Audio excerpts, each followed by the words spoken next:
The IG-100 Magnaguards stand out for one very important reason. They are able to stand their own against Jedi.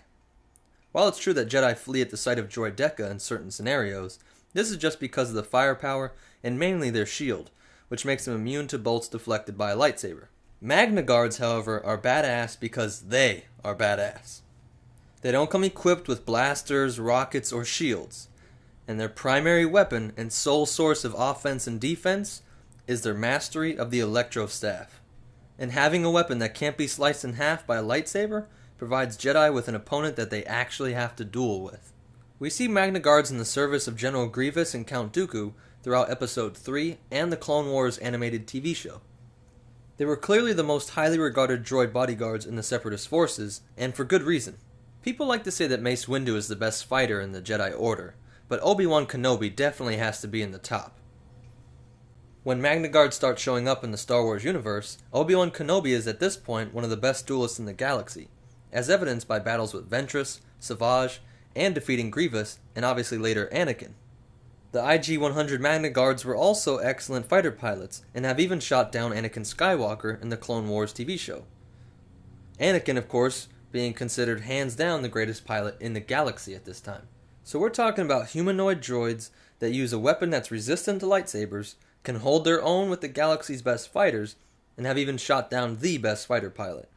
If you thought these droids were certified badass already, just wait, there's more. These amazing droids have one more trick up their sleeve. They can fight after losing limbs and even their heads. The only way to kill them was a direct blow to the chest. When compared with the abilities of other droids in the Star Wars galaxy, it's easy to see why these guys are the stuff of C-3PO's nightmares.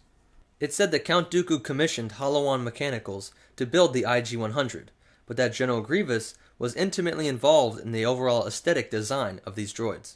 Before becoming a Separatist general, Grievous was a warlord on his home planet of Kali. When he was able to pick the design of the IG-100, he wanted the droids to have the overall aesthetic of a Kalish warrior. When put side by side, you can easily see the similarities between Grievous's old troops and these new Jedi-killing robots. And what is especially interesting, in what is now considered legends, General Grievous was said to have personally trained his IG-100 bodyguards.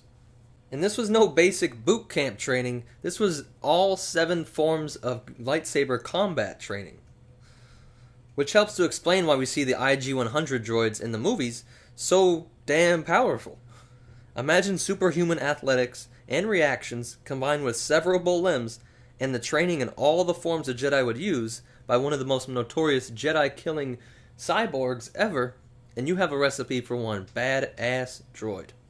Couple of fun facts about these droids before I end this video. Originally, the design was proposed for Grievous. Lucas decided to keep the design, thinking it was pretty cool, but instead make that for Grievous's bodyguards and develop Grievous out of this overall look.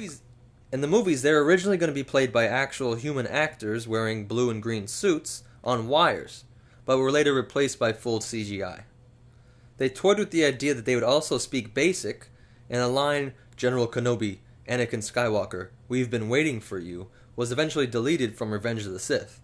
In the new Star Wars comic series, which is considered canon, we get to see Luke Skywalker fighting against a pair of Magnaguards working for Gracchus the Hutt.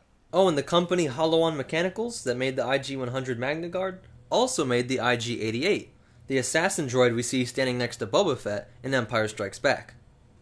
Thanks for watching. Be sure to like and subscribe and help keep the Star Wars community alive. And be sure to post a comment below. What should I do a video on next? What other droids do you think should I look into? Who's your favorite droid? HK-47?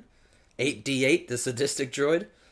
Or the new canon droids, Mr. Bones, or C-3PO's evil cousin, 000? Just let me know below, and until next time, may the Force be with you.